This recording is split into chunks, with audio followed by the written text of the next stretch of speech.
National Australia Bank is the second largest bank in Australia.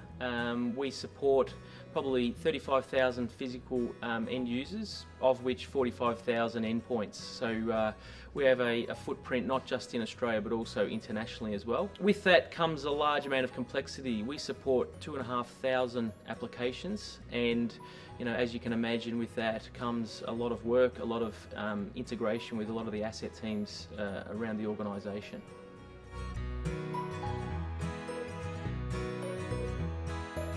Obviously, with the complexity of all of our applications, there was a number of seminars and a number of events held within NAB with senior leadership involved.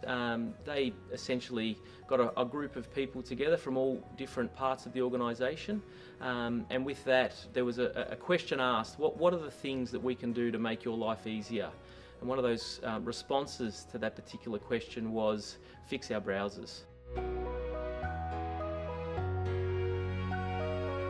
The challenge was addressing the fact that over time, as our applications had, in some extent, evolved and others had sort of been left behind, we had a great mishmash of legacy applications, new applications, apps that were separate applications that were needed to perform a particular business process, where a user would need to jump from one application to another, from one browser to another, to get a specific piece of work done. It was causing no end of confusion and irritation for the user, so that was a key driver.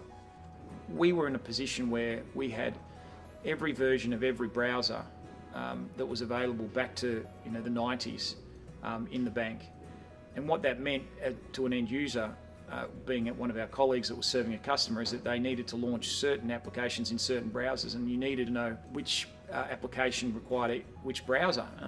This was another part of the learning experience as a frontline banker. Where we started with Microsoft Edge and the deployment of the single browser strategy was primarily based around better serving our colleagues to enable them to better serve our customers.